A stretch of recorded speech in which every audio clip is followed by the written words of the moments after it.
Civil services 2020 का question जो 4 अक्टूबर पे एग्जाम हुआ, 4 अक्टूबर 2020 को, उसी को हम लोग बना रहे हैं ना, यूपीएससी का प्रीलिम्स का, है ना, फर्स्ट पेपर का। पहला क्वेश्चन है, ए ग्रुप वाला है ना, एबीसीडी में बटा हुआ रहता तो ए ग्रुप वाला पहला क्वेश्चन है। निम्न कथनों पर विचार कीजिए। अब कथन है 4 को दिया है, उसके बाद इस कथन के आधार पर कौन कथन सही है। ए में 1 2 सही है, बी में 2 4 सही है, सी में 3 सही है, डी में 1 2 3 सही है ना। इसे पहला देखो, आधार मेटा डेटा को 3 महीने से अधिक संग्रहित नहीं रखा जा सकता। आधार जो है, ऐसे भी आधार हम लोग एक बार काम करवा लेते हैं, आधार का जो डाटा संग्रह में, तो 3 महीना के लिए तो नहीं है, वो तो परमानेंट है ना। तो पहला तो गलती है, ठीक है ना, वो 3 महीना ही दिया है, वैसा कोई टाइम बाउंड नहीं है, वो रेगुलर के लिए है। दूसरा है, राज्य निजी निगमों से आधार डेटा को साझा करने के लिए कोई अनुबंध नहीं कर सकता है। हाँ, तो राज्य जो है, किसी भी प्राइवेट संस्थान है या कॉर्पोरेशन है जहां सरकार का भी हिस्सेदारी लगा हुआ है, वो ऐसा वो उस जगह से उसको डाटा संग्रह जो है, उसके लिए जो डाटा का साझा करने का कोई अनुबंध नहीं कर सकता है ना, उसे डाटा जो है लीक करेगा, ठीक है, ऐसा स्थिति के लिए, ठीक है। तो दूसरा सही है, नहीं कर सकता है, यहाँ भी दिया हुआ है नहीं कर सकता है। तीसरा है, आधार बीमा उत्पादों को प्राप्त करने के लिए अनिवार्य, ऐसा कुछ नहीं है ना। कोई भी बीमा जो है मांगता जरूर है, लेकिन अनिवार्य का मतलब है कि एकदम वो रहना ही चाहिए, अगर वो नहीं है तो भी तुम्हारा बीमा होगा, ठीक है ना। आधार एक माने 10 डिमांड में एक आधार रहता है, लेकिन आधार कंपलसरी नहीं है बीमा कंपनी के लिए, ठीक है ना। तो तीसरा जो है अनिवार्य यहाँ लिखा है तो गलत हो गया। अब चौथा देखो, आधार भारत की संचित निधि से हित लाभ प्राप्त करने के लिए अनिवार्य है। संचित निधि बहुत सारा जो फंड है सरकार का जो ट्रांसफर होता है, जो बेनिफिट लेने वाला है, जैसे मान लो गैस सिलेंडर है, चाहे किसी भी चीज का उत्पाद जो होता है, सरकार के फंड का ट्रांसफर उस व्यक्ति का खाता में आधार बोला जाता है ना, आधार से लिंक करके वो योजना को जोड़ा गया है। तो जोड़ने का मतलब यही है, उस फंड का ट्रांसफर है। आधार भारत की संचित निधि से हित लाभ प्राप्त करने के लिए अनिवार्य है। अब जहां से भी संचित निधि से व्यय हो रहा है भारत सरकार का, जो भी तुमको लाभ का योजना है जो किसी वर्ग को दिया जा रहा है, वहां आधार से लिंक करना जरूरी है। कि चौथा नंबर सही है, 2 और 4 जो है वो सही है। जिसमें देख लो 1 2 है पहला में, बी दूसरे बी में है, ए 2 और 4, सी में केवल 3 है और डी में 1 2 3 है ना। इसका आंसर जो हो जाएगा वो बी नंबर है, ठीक है ना। अब देखो दूसरा क्वेश्चन है, राज्यसभा की लोकसभा के समान शक्तियां किस क्षेत्र में, मैंने किस क्षेत्र में, राज्यसभा का और लोकसभा दोनों इक्वल है ना। तो ये दोनों में इक्वल में कौन कौन है। नई अखिल भारतीय सेवाएं गठित करने के विषय में, नई अखिल भारतीय सेवाएं जो है वो जब भी उसे संबंधित अगर नया कोई पद क्रिएट करना है, मान लो आईएएस और गजटेड के बीच में जो स्टेट कमीशन से निकलता है, कोई एक नया पद क्रिएट करना है, तो वैसा नया पद क्रिएट करने का जो बिल आता है वो सबसे पहले राज्यसभा में ही आता है और उसमें राज्यसभा का पावर अधिक है। तो ये नई अखिल भारतीय सेवाएं गठित करने के विषय में राज्यसभा लोकसभा का पावर इक्वल नहीं है, बल्कि राज्यसभा का पावर जो है इसमें बेसी है ना। तो ये वाला होगा नहीं। संविधान में संशोधन करने के विषय में, संविधान में संशोधन 368 के तहत जो होता है अनुच्छेद, है ना, या आर्टिकल 368 के तहत तो जो पारित होता है उसमें राज्यसभा में भी अलग से पारित होना चाहिए, लोकसभा में भी अलग से पारित होना। 3 तरह से विधेयक जो है संविधान संशोधन का पारित होता है। एक तो हो गया सामान्य बहुमत से, है ना। दूसरा जो होता है बहुमत तो हो विशेष बहुमत, विशेष बहुमत का मतलब राज्यसभा से भी 2/3 बहुमत से, लोकसभा से भी 2/3 बहुमत से। और तीसरा जो है एक सामान्य बहुमत से, लोकसभा राज्यसभा से जो पारित होना ही चाहिए, उसके साथ तुम्हारा 50% प्लस 1 राज्यों से भी होना चाहिए, जैसा कि जीएसटी में हुआ था ना। तो यहाँ पर दोनों का जो पावर है संविधान संशोधन में, राज्यसभा और लोकसभा दोनों का पावर इक्वल है ना। ऐसा अगर मान लो इसमें विवाद होता है, अगर संविधान संशोधन का प्रश्न पर, तो संयुक्त बैठक राष्ट्रपति नहीं बुला सकता है। इस मामले में संयुक्त बैठक का प्रावधान नहीं होता है। दोनों तरफ से माने राज्यसभा लोकसभा दोनों से जो है पारित होना चाहिए अलग अलग ना, तब संविधान का संशोधन माना जाता है। बी नंबर जो है ये जो है सही है ना। राज्यसभा की लोकसभा के समान शक्तियां किस क्षेत्र में है, तो संविधान में संशोधन के विषय में। न तो अखिल भारतीय सेवाओं के गठित करने में, उसमें राज्यसभा का पावर अधिक है। सरकार को हटाने के विषय में तो लोकसभा में सरकार हटता है, वहीं पर लोकसभा में जो मेजोरिटी दल का रहता है वही सरकार में रहता है। और तीसरा जो है कटौती प्रस्ताव प्रस्तुत करने के विषय में, उसमें ये लोकसभा राज्यसभा का इक्वल नहीं है, ठीक है ना। यहाँ इस संविधान का संशोधन हो गया बी नंबर। अब है देखो तीसरा नंबर, संसद सदस्य स्थानीय क्षेत्र विकास योजना, जिसको एमपी फंड कहा जाता है ना, या सांसद कोष कहा जाता है, या एमपी लेट्स कहा जाता है, के अंतर्गत विधियों के संदर्भ में निम्न में से कौन सही है। अब देखो इसमें पहला, एमपी लेट्स निधियां टिकाऊ परिसंपत्तियां जैसे स्वास्थ्य, शिक्षा आदि की भौतिक आधारभूत संरचनाओं के निर्णय में प्रयुक्त होती है। मैंने 5 करोड़ रुपया जो है 1993 से लोग का एमपी फंड का स्टार्ट हुआ है, ठीक है ना।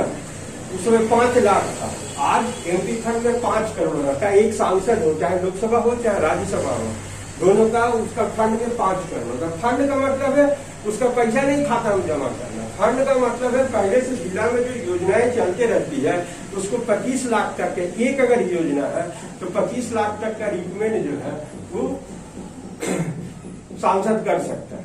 तो सांसद कर सकता है कौन टाइप का योजना, स्वास्थ्य का योजना हो, शिक्षा का हो, टिकाई परिसंपत्ति से संबंधित कोई चीज हो, तो उस सब पर संरचना पर खर्चा करने के लिए रिकमेंड करता है सांसद, है ना। उसको सांसद फंड कहा जाता है, ठीक है ना। दूसरा जो है ये होता है, मानी पहला सही है। दूसरा है प्रत्येक सांसद की निधि का एक निश्चित एसटी/एससी के लाभार्थ प्रयुक्त होना आवश्यक है, ये बनाया हुआ है ना। ऐसे भी हिंदुस्तान का जितना काम रहता है उसमें ये एसटी/एससी जो है उसको तो सम्मिलित किया नहीं जाता, यहाँ पर भी एसटी/एससी को सम्मिलित किया गया है ना। तीसरा है एमपी लेट्स निधियां वार्षिक आधार पर स्वीकृत की जाती है और अप्रयुक्त निधि के अगले वर्ष के लिए अग्निलिप्त नहीं किया जा सकता, उसको अगले साल नहीं, इस साल का फंड है, इसी साल खर्चा होता है ना। तीसरा ये नहीं है। चौथा है कार्यान्वित हो रहे हैं सही कार्यों से कम 10% कार्य जिला पदाधिकारी प्रति वर्ष जो है निरीक्षण अनिवार्य है। अगर जिला पदाधिकारी जो है उसको अगर निरीक्षण करना रहेगा तो केवल 10% का काहे करेगा, है ना। ये गलती दिया हुआ है, ठीक है ना। तो चौथा भी नहीं है। तो पहला और दूसरा इसमें जो आंसर है, तो पहला और दूसरा किसमें है, ए में है, तो ये ए नंबर इसका सही होगा, ठीक है। अब देखो चौथा, निम्नलिखित मूल अधिकारों की किस संवर्ग में अस्पृश्यता के रूप में किए गए विभेदन के विरुद्ध संरक्षण है ना। अस्पृश्यता जो है उस समता के अधिकार में, समता का अधिकार है लॉ ऑफ इक्वलिटी जो है अनुच्छेद 14 से 18। मूल अधिकार जो है हम लोग का 12 से 35 तक है भाग 3 में, उसी में 14 से 18 जो अनुच्छेद है वो समता का अधिकार है। उसी में अनुच्छेद 17 जो है वो अस्पृश्यता के विरुद्ध है ना, अनटचेबिलिटी जिसको कहा जाता है, ठीक है ना। तो ये समता के अधिकार है, जो अस्पृश्यता का अधिकार है समता के अधिकार के अंतर्गत है, ये डी नंबर इसका सही हुआ, ठीक है ना। 5वां नंबर, अब देखो 5वां नंबर क्वेश्चन है ना इसका, भारत में न्यायपालिका का कार्यपालिका से पृथक्करण किससे व्यादेशित है। मैंने कहां पर दिया हुआ है कि कार्यपालिका और न्यायपालिका जो है एक दूसरे से पृथक होता है ना। तो हम लोग का अनुच्छेद आर्टिकल 50 जो है डायरेक्टिव प्रिंसिपल या नीति निर्देशक तत्व में वहां स्पष्ट लिखा है कि कार्यपालिका और न्यायपालिका है ना दोनों अलग अलग है ना। कार्यपालिका अपना काम, न्यायपालिका, कार्यपालिका से न्यायपालिका का पृथक्करण जो है अनुच्छेद 50 में है ना नीति निर्देशक तत्व के अंतर्गत। तो कहाँ है संविधान की उद्देशिका राज्य के नीति, यही तो बी नंबर आंसर हुआ ना, ये बी नंबर। अब देखो वित्त मंत्री संसद में बजट प्रस्तुत करते समय अन्य प्रलेख भी प्रस्तुत करता है ना, बजट प्रस्तुत करेगा उसके साथ ही अन्य प्रलेख भी प्रस्तुत, जिनमें से एक है बृहत आर्थिक रूपरेखा विवरण या the micro economic framework statement जो है भी सम्मिलित रहता है। यह पूर्वोक्त प्रलेख निम्न आदेशन के कारण प्रस्तुत किया जाता है। इसको किस आदेश के कारण प्रस्तुत किया जाता है ना, तो ये आदेश दिया गया था, एक अधिनियम पारित किया गया था, राजकोषीय उत्तरदायित्व एवं बजट प्रबंधन अधिनियम 2003 के प्रावधानों के अनुसार इसको इसके अनुसार इसका भी अलग से किया जाता है। जब बजट प्रस्तुत किया जाता है the macro economic framework statement है ना, बजट के साथ साथ डाला जाता है। इसी के तहत राजकोषीय उत्तरदायित्व एवं बजट प्रबंधन अधिनियम 2003 के प्रावधानों के आधार पर ना। अब देखो 7वां है, परिभाषा से संवैधानिक सरकार का अर्थ क्या होता है ना, किसको संवैधानिक सरकार कहा जाता है। जैसे पहला है विधानमंडल द्वारा सरकार, दूसरा है लोकप्रिय सरकार, तीसरा है बहुदलीय सरकार और चौथा है सीमित सरकार। ठीक है ना। यहाँ पर जो है संवैधानिक सरकार, संवैधानिक सरकार का मतलब है लिमिटेशन, माने सरकार जो है उस स्वच्छंद नहीं है, ये नहीं कि सरकार बन गया तो अपना मन से काम करेगा। सरकार का मतलब है उस पर लिमिटेशन, लिमिटेशन का मतलब है सीमित अधिकार, उसका जो अधिकार इंगित किया गया है उसी अधिकार को देखते हुए उसको प्रशासन चलाना है ना।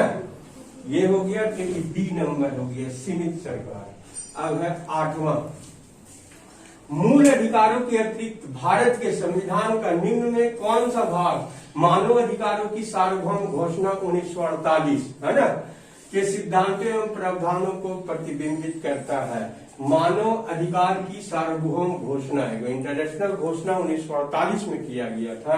तो भारतीय संविधान का किस किस पार्ट में उसको दिया गया है ना, उसका जो विषय वस्तु है, उद्देशिका में, नीति निर्देशक सिद्धांत में, मूल्य कर्तव्य में, ये तीनों में दिया गया है मानव अधिकार के बारे में ना। उद्देशिका में भी वही सब दिया है, पंच निरपेक्ष, राष्ट्र की एकता, मतलब पूरा जो जोड़ा गया है। नीति निर्देशक सिद्धांत में भी सब वही समता है, मजदूरी उजदूरी सब चीज है, समान वेतन है, समान नागरिक संहिता है, मूल कर्तव्य, तीनों में तुम्हारा जो है वो तुम्हारा जाकर के 1948 के प्रावधानों को लागू किया गया है। तो आंसर होगा 1, 2, 3। ठीक है ना। इसका 9वां है, भारत में विधिक सेवा प्रदान करने वाला प्राधिकरण लीगल सर्विसेज अथॉरिटी जो है निम्न में किस प्रकार के नागरिकों को निःशुल्क विधिक सहायता प्रदान करता है। हाँ देखो, हम लोग को निःशुल्क विधिक सहायता जो है कहाँ लिखे हुए हैं, 39 का अनुच्छेद 39A जो है 39A जो है उसमें निःशुल्क विधिक सहायता के बारे में वर्णन करता है ना। उसके अनुसार जो है 1 लाख से कम वार्षिक आय वाला व्यक्ति, चाहे किसी भी कास्ट का हो, किसी भी धर्म का हो, उसको जो है वो विधिक सहायता दिया जाएगा है ना, निःशुल्क विधिक सहायता दिया जाएगा। जब 1 लाख का यह बात हो गया तो फिर 2 लाख से कम वाला ट्रांसजेंडर का तो कोई बात नहीं है, 3 लाख से कम वाला पिछड़ा वर्ग का सदस्य भी कोई बात नहीं है। माने 1 लाख से इनकम कम रहेगा किसी भी कुल का भी तो उसको निःशुल्क विधिक सहायता देगा। और साथ में सही वरिष्ठ नागरिक को, उसका इनकम कुछ भी हो, अगर वरिष्ठ नागरिक चाहे तो उसको भी निःशुल्क विधिक सहायता दिया जाएगा। तो 1 और 4 जो है इसका आंसर होगा ना डी नंबर। ठीक है। 19 नंबर को फिर से देखो ना, भारत के संविधान, पहला जो है निम्न कथनों पर विचार किए, भारत के संविधान के अनुसार कोई भी ऐसा व्यक्ति जो मतदान के योग्य हो किसी राज्य के में 6 माह के लिए मंत्री बनाया जा सकता है, तब भी जबकि वह उस राज्य के विधानमंडल का सदस्य नहीं है। बहुमत प्राप्त दल लोकसभा में, वहां सेंट्रल में जो भी दल बहुमत प्राप्त करता है वो अपना नेता अगर ऐसा व्यक्ति को नियुक्त करता है जो माने लोकसभा के लिए चुन करके नहीं आया है ना, राज्यसभा का मेंबर है, तो वैसा व्यक्ति को भी प्रधानमंत्री के रूप में राष्ट्रपति शपथ दिलाएगा, बशर्ते उसको 6 महीना के अंदर कहीं न कहीं से चुनाव जीत करके आना होगा। अगर नहीं जीतेगा तो फिर हट जाएगा ना, लेकिन 6 महीने तक का उन लोग का टाइम लिया हुआ रहता है, उतना दिन में चुन के आना। इसी तरह से राज्य में भी अगर विधानसभा में जो बहुमत प्राप्त किया है तो उसको भी 6 महीना के, अगर मुख्यमंत्री ऐसा व्यक्ति को मान लेता है, बना लेता है जो दोनों में विधान परिषद के मेंबर है ना विधानसभा का, तो वैसा स्थिति में उसको शपथ दिलाया जा सकता है, लेकिन 6 महीने के अंदर कहीं ना कहीं से जीतना होगा। इसी तरह से अन्य मंत्रियों के संबंध में भी यही प्रावधान है। तो पहला नंबर सही है। अब देखो दूसरा, लोक प्रतिनिधित्व अधिनियम 1951 के अनुसार कोई भी ऐसा व्यक्ति जो दंडित अपराध के अंतर्गत दोषी पाया जाता है और जिसे 5 वर्ष के लिए कारावास का दंड दिया गया है, चुनाव लड़ने के लिए स्थायी तौर पर निर्हत है, माने अयोग्य हो जाता है, तो भले ही कारावास से मुक्त हो चुका है। यहाँ 2 चीज का ध्यान है, एक तो 2 वर्ष से अधिक, यहाँ 5 वर्ष दिया है, 2 वर्ष से अधिक अगर सजा मिला है ना, तो सजा पूरने के बाद जब उसका सजा समाप्त हो जाएगा तो ऐसा स्थिति में उसको 6 साल तक है ना, सजा खत्म होने के बाद 6 साल तक उसको चुनाव नहीं लड़ना है। 6 साल के बाद वो चुनाव लड़ सकता है ना। लेकिन यहाँ पर तो ये दे रहा है कि वो हमेशा के लिए हो जाएगा, स्थायी तौर पर निधन हो जाएगा, तो स्थायी नहीं है। 6 साल के बाद मैंने अपना सजा भोगने के 6 साल बाद वो चुनाव लड़ सकता है। कि गलत हो गया ना, तो केवल 1 होगा, तो ए नंबर सही होगा। अब 20 नंबर है ना, निम्न कथनों पर विचार कीजिए। भारत का राष्ट्रपति ऐसा स्थान पर जिसे वह ठीक समझे संसद का सत्र आहुत, माने भारत का राष्ट्रपति को पावर है कि कहीं पर भी संसद का सत्र को आहूत करवा सकता है ना, तो पहला नंबर सही है ना।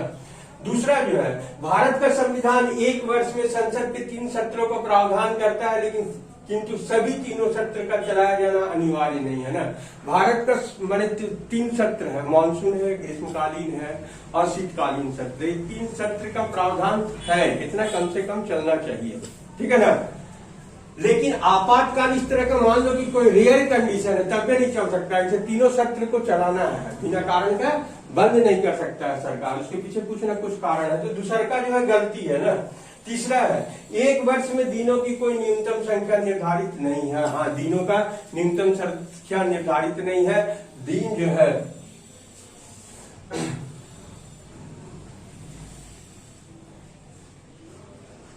ठीक है, इसमें हमारे समझ से 1 है, 1 और 3 में हम कंफ्यूज कर रहे हैं ना, हमारे समझ से 1 होना चाहिए, ठीक है, यही हो गया, ठीक।